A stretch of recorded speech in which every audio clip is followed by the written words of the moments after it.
The sun arose the same way it did every day that day. And for the first time in a long time, my slumber wasn't interrupted by war cries or battle songs, bullets piercing through the air, or wailing from yet another loss. The night had surrendered itself to me, but sleep evaded my eyes, and I spent the time drowning in questions whose answers I could not fathom, trying to calculate how we became tempestuous, an insurrection, a known threat to mainstream churches, and I didn't intend it to be so, but maybe, just maybe, it is not too late for reparations. You must know that I am not one to entertain bondage, but these handcuffs do not seem to be as uncomfortable. I trail through blood-tainted sands to hand over my freedom, for it is time.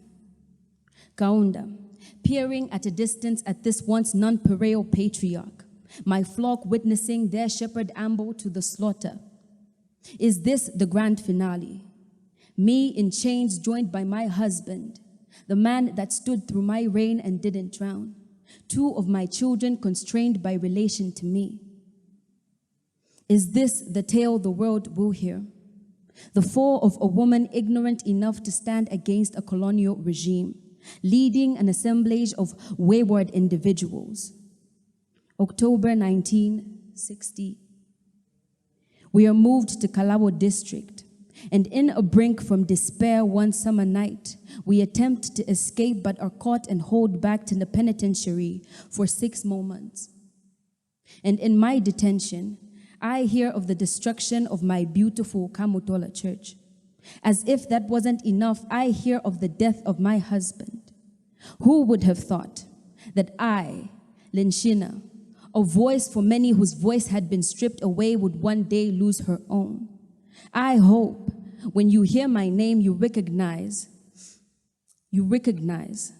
that I fought and I taught. I stood for what I believed in, and with it, I fell.